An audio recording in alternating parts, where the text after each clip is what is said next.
Hey everybody, Roxybox90 here, back with Magic the Gathering Origins spoilers. Apologize about missing yesterday, but no worries, we continue to go forward. We've got a lot of great stuff to go over today. Mythics, lands, let's hop right in with Shaman of the Pack. 3 for a 3/2 when enters the battlefield. Target opponent loses life equal number of elves you control. So 1, elves are back. Sweet. 2, we have a sweet multicolor elf. 3 for a 3/2 is already a decent card for limited, without a doubt, but its ability really pushes it into potentially even standard playable, because elves are hard to judge out of a constructed format unless you know what the other elves in the format are, because it's very easy for elves to stack up and become incredibly powerful, and an ability like this is a huge finisher for any kind of aggro deck. It also just allows you to add incremental damage, and 3 for a 3/2 body is not bad at all, especially if there's any kind of lord to be discussed. So very solid card, great in limited, great in constructed, or potentially great in constructed, great in any elf commander kind of style deck. Citadel Castellan, 3 for a 2/3 vigilance, renown 2. Not a bad card. 3 for a 2/3 vigilance is fine, and then the renown is an extra bonus. It definitely fits in the Selesnya push we've seen for renown. Like it. Valor and Wardens, 3 for a 1/3 human monk with renown 2. Whenever a creature you control becomes renowned, draw a card. This means even if this card's not becoming renowned, it's when any creature you control becomes renowned. Seems kind of sweet. I kind of wish there's almost a flicker mechanic in a way, because if it's be super, or maybe in formats like Commander where flicker exists, this card could be ridiculous. Any ways of renowning and then bouncing, renowning and bouncing. But in a more standardized limited environment, it's still huge card draw on a very solid uncommon creature. You could literally remove the renown 2 and still be playable. Really cool card. Unholy Hunger, 5 for an instant destroy creature with no drawbacks. It's already an awesome limited removal card, especially a common. Great, play it. Spell Mastery, you get 2 extra life, kind of irrelevant for the most part. It's just tacked on, but even 5 for an instant destroy creature would be solid. Very good limited card. Archangel of Ties, yes, a mythic angel. These are becoming rarer and rarer these days. Great card. 4 for a 3/5 flyer as long as it's untapped. Creatures you can't attack you or a planeswalker you control unless they pay 1 for each creature. So it's a pseudo ghostly prism, propaganda, prevention kind of card, but it also has, as long as it's attacking, creatures can't block unless their controller pays 1 for each creature. So this pretty much allows you to dominate and manipulate combat. It's a great card for control players who love this kind of thing.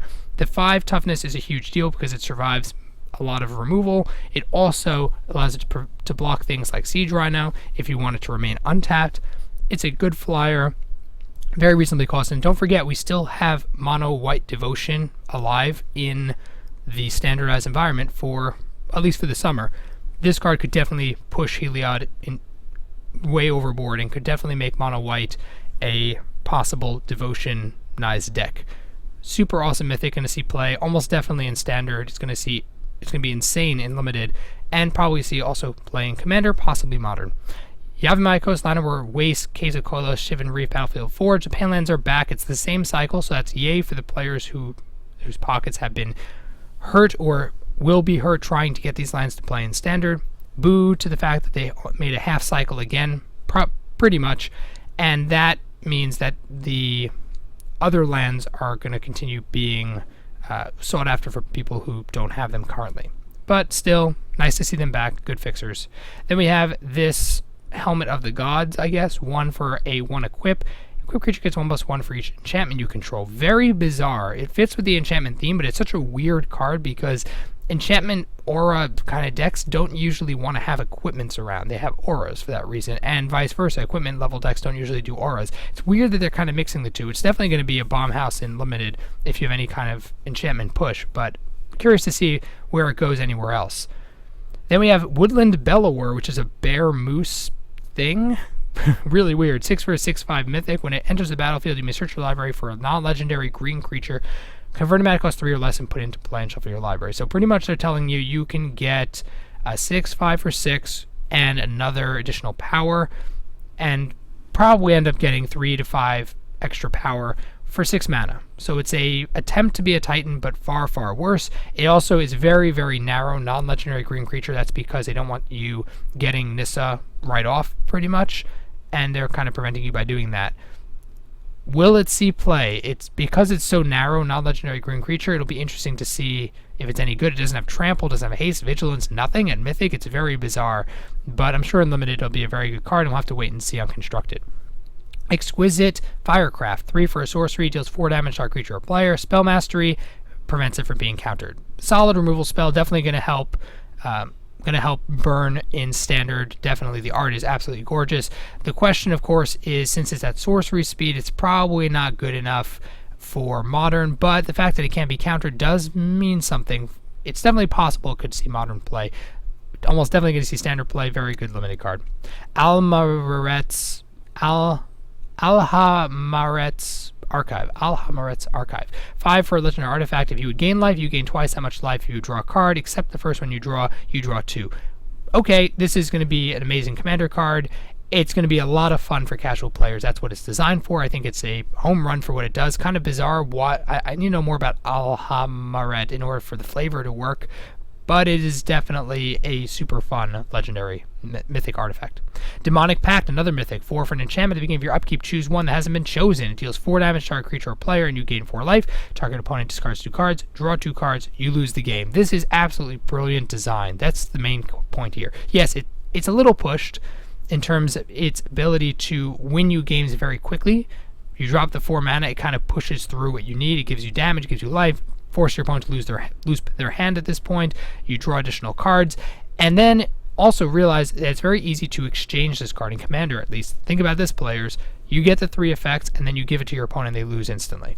That seems kind of demonic and freaking awesome. The flavor is brilliant. The design is fantastic. I really hope Wizards does this kind of thing more, where they give you, in black at least, flavor-wise, they give you a choice that is very dangerous to play with. I think that is something that they don't do enough. Usually it's an immediate, where you do something and you have an immediate loss. You draw 3 cards, lose 3 life, that kind of thing. It's really interesting to have something that's like, I'm going to make a pact in the short term, but it could potentially really hurt me long term. That's something I want them to do more in black, and this is an excellent design card. Fan-freaking-tastic. Knight of the White Orchid. This guy is a reprint, but he is super sweet, especially, again, enabling mono-white devotion. Anyone, hello. This card is exact card that you want for that kind of deck. It's aggressive, powerful, great search for land if you're behind. It's just all around awesome. Vryn Wingmare, 3 for a 2/1 flying. Non-creature spells cost 1 more to cast. Hello, Thalia 2.0. This one is a flyer instead of a first strike, and it's non-legendary, which does matter a lot, but it is very, very fragile. So it'll be interesting to see how much this could see play. But it's one of these cards that it could be really, really good. We'll have to see. Soulblade Djinn, 5 for a 4/3 flying. Whenever you cast a non-creature spell, creatures get 1/1 on a turn.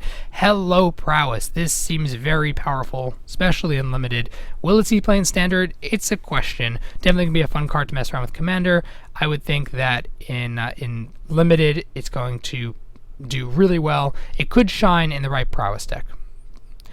Sylvan Messenger, 4 for a 2/2 trample elf. This is a reprint that lets you tutor for elves. Hello, it's definitely going to help push an elf deck into actual standard constructed existence. And new art, sweet.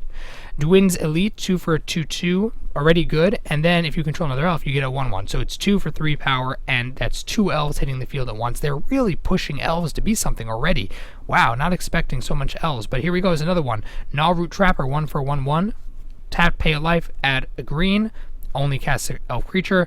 Tap, target attacking elf you control gains death touch. Very flexible, great 1/1. Going to be good with any kind of elf style deck. And last but not least for today, Goblin Piledriver is seeing a reprint. Heck yes. Goblins have really needed to feel some tribal love, and this is a powerhouse expensive card that hasn't been reprinted ever since the promo, I guess.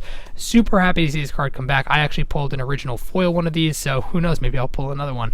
A guy can hope, but very powerful, really pushed Goblin card as these things go. It also brings it into the modern world, so it'll be interesting if they push Goblins a little bit, whether Goblins will have a deck in modern. Be very interesting to see.